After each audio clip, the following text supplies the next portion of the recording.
Bonjour, j'espère que vous allez bien et bienvenue chez Retro et Geek. Aujourd'hui, on va faire un unboxing et surtout un réglage de la Tevo Tornado.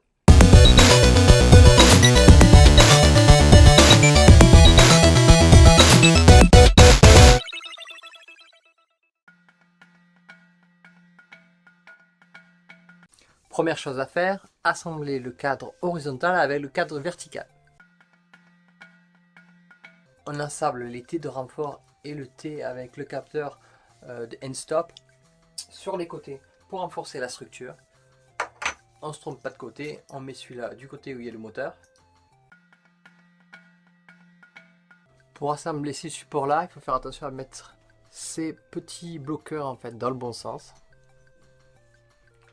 Comme ceci en fait, pour que ça puisse bloquer sur le rail.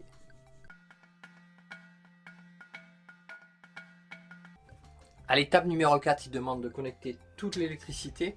Nous, ce qu'on va faire, on va passer ce côté-là et on va vérifier que le PTFE est bien assemblé, en fait, que ça n'a pas bougé dans le transport. Et aussi le réglage, déroulement en fait, de l'axe X et Y. On va vérifier que les roulements sont bien ajustés, qu'il n'y ait pas trop de jeu, ni trop serré. Il faut que ce soit parfait.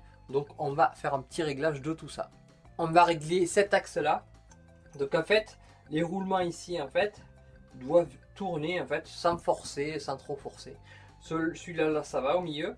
Celui-là, il y a légèrement du jeu en fait, on voit que ça tourne sans trop forcer. Et alors là, lui, il a énormément de jeu. Donc ce qu'on va faire, on va resserrer. Il n'y a qu'un côté qui peut se serrer, l'autre en fait il est fixe. Il n'y a qu'un côté où avec la clé en fait on va pouvoir se tourner pour resserrer l'axe. Donc c'est ce qu'on va faire, on va desserrer l'axe ici en fait, la tige filetée qui va nous permettre en fait de resserrer le roulement pour pouvoir l'ajuster parfaitement. Donc je défais cet axe ici un petit peu, cette vis. Hop. Et puis après avec la clé je vais serrer, tourner pour que voilà, là ça frotte un peu plus.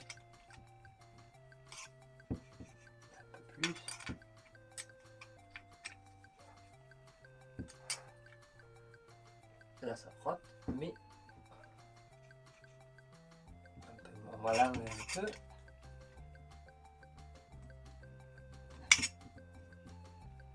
Voilà.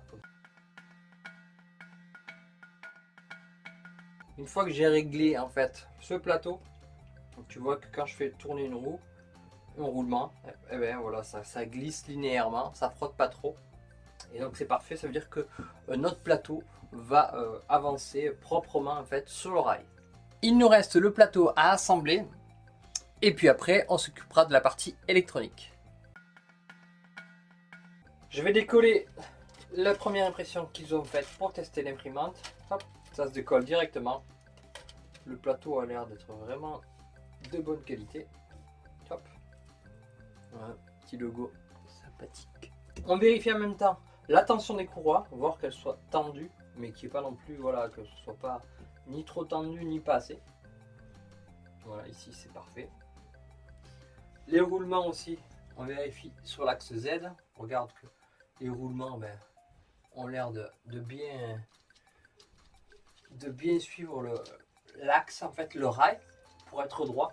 J'ai branché la partie électronique et maintenant je vais m'attaquer à niveler le bed parce que c'est lui en fait qui va nous permettre d'avoir une impression droite et plane. Donc ce qu'il faut faire c'est faire descendre le maximum le Z jusqu'à ce qu'il touche en fait le switch Z en fait, le end stop, on va dire le capteur de fin de course de Z, et on va descendre, on va serrer la vis ici en fait pour descendre le Z le plus bas possible pour que quand ça touche ce soit le niveau 0. Donc on serre la vis, on prend la clé aussi pour serrer et on va devoir faire ça pour les 4 côtés de l'imprimante. Donc on descend au maximum, on décale en fait ici l'axe X et on va faire ça partout sur tous les côtés du plateau. Là j'ai fait un réglage rapide avec un petit peu d'espace, donc après on va le recalibrer avec une feuille pour voir que ça frotte bien sur chaque côté. Mais déjà voilà, je l'aligne en fait pour pouvoir lancer des auto-home en fait pour voir que tout se passe bien. Donc on va dans prepare, auto-home et voilà. On le laisse travailler. Voilà. Donc comme tu peux le voir, l'imprimante s'est mis auto-home, elle s'est mis à 0 automatiquement. Là ce qui se passe, je sais pas si on l'entend, il y a un moteur qui vibre en fait. Il y a un moteur qui est sous tension et je sais pas pourquoi en fait il fait autant de bruit. Normalement ça doit pas faire autant de bruit. Donc c'est pour ça aussi qu'on va passer au réglage des drivers moteurs en fait. Il y a beaucoup de gens qui font un réglage sur la tension en fait pour le driver moteur pour éviter qu'il y ait des petits soucis.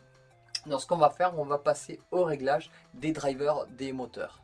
J'ai ouvert le boîtier comme tu peux le voir, il faut faire très attention, gros warning. Il y a du 220 qui passe par là-bas, hein, donc il faut faire attention. On va régler les stepper moteurs, en fait les drivers du moteur. Donc ce sont ici les step sticks là, comme tu vois là. En gros ici il y a un potentiomètre, un petit potentiomètre au bout. Et c'est là en fait où on va mesurer et régler le voltage en fait des moteurs en fait pour qu'il soit à 0.95 en gros. Voilà ce qui est dit, le paramétrage on va dire qui marche le plus souvent c'est 0.95. Donc j'ai fait un petit test et j'en ai un qui est à 9.5 et les autres sont à 0.8. Donc on va régler tout ça. Pour mesurer la tension, vous vous mettez sur le V- ici là, il y en a plusieurs en fait, faites attention, pas le N, attention c'est le 220 en direct donc je préviens. Hein. Donc sur le V-, vous vous branchez avec le multimètre, avec la masse, avec le négatif, et ici le step stick en fait, vous allez toucher le potentiomètre et le régler en fait. Donc il y en a beaucoup, ils utilisent en fait un tournevis sur lequel en fait on met l'autre côté en fait du multimètre. Hop, on met l'autre côté du multimètre et on va tourner pour obtenir 0.95 volts sur chaque step stick en fait pour les moteurs pas à pas. J'ai mis le fil noir en fait sur le V-, je l'ai bloqué. Le multimètre sur volt, ici j'ai mis à 2 volts. J'ai mon tournevis sur le premier potentiomètre. Je mets l'autre fil du multimètre, voilà j'ai 0.76 et donc là je vais tourner jusqu'à obtenir, bon, c'est à peu près, on n'est pas, voilà 0.95 et on fait ça pour chaque step stick. Voilà 0.95. Donc on a réglé ici tous nos step sticks, hein, tous nos drivers des moteurs pas à pas. Et ça devrait fonctionner parfaitement, on ne devrait pas avoir de soucis avec les moteurs. Tant que je suis aux étapes d'installation de paramétrage de mon imprimante, je vais en profiter pour installer ces amortisseurs en fait, de moteur. Ça va réduire le bruit, ça va réduire les vibrations. Et normalement on va entendre une différence entre guillemets s'il y a ces amortisseurs ou s'il n'y en a pas. On va faire un premier essai. On va faire du bruit et en fait on va activer le moteur Y, le moteur X et voilà, je vais pas faire de bruit. On va entendre le bruit que ça fait et au fur et à mesure je vais rajouter en fait ces amortisseurs et on va constater la différence de bruit. Normalement ça doit être flagrant ou pas. Voilà, auto-home, move axis, on va faire le Y.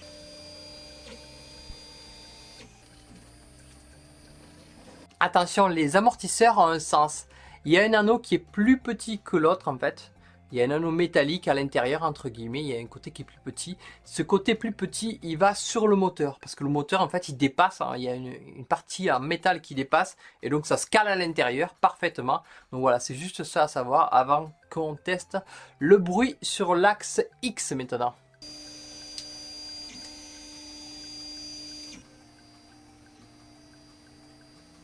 Je vais te montrer maintenant ce que ça donne d'avoir monté les amortisseurs sur les différents moteurs.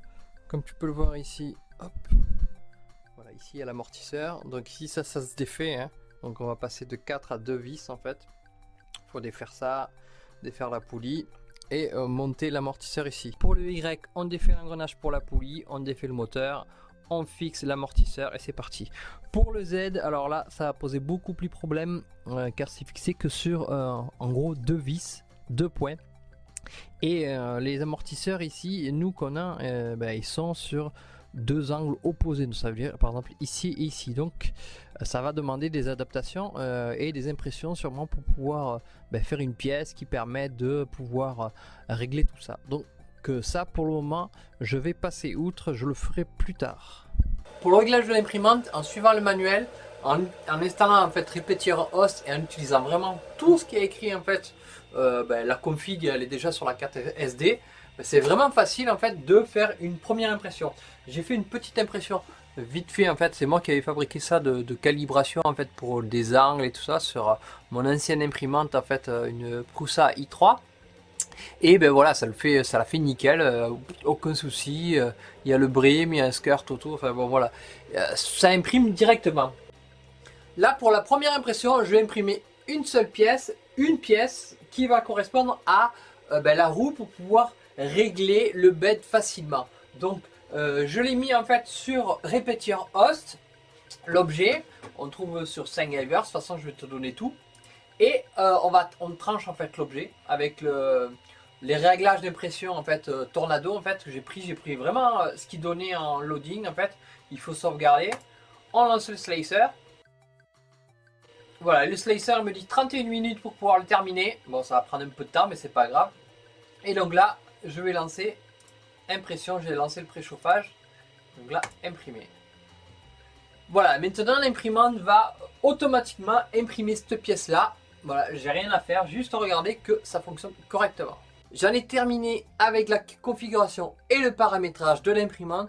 Je vais passer maintenant aux pièces que j'ai imprimées pour me faciliter la vie avec Matevo Tornado. Une des premières pièces que j'ai imprimées, ce sont ces roulettes qui vont te permettre de régler le bed facilement. En fait, le leveling en gros du bed, du plateau.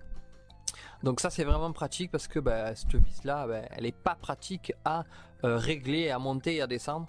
Donc voilà, première chose à imprimer, ce sont ces roues pour le bed. Ensuite j'ai imprimé en gros c'est un kit en gros pour miroir Ikea. Donc c'est en gros 3 côtés comme ceci, plus un côté ici comme tu peux le voir avec un support de câble. J'ai ensuite imprimé une roulette pour l'axe Z pour pouvoir le monter facilement. Des caches en plastique pour éviter de se faire mal avec le châssis aluminium. Et j'ai imprimé un spooler, un distributeur de fil avec des roulements. Ça roule tout seul. Hop. Ici il y a 4 roulements en fait, 2 par ligne. La dernière modification que j'ai faite, j'ai modifié en fait le coupleur sur l'axe Z.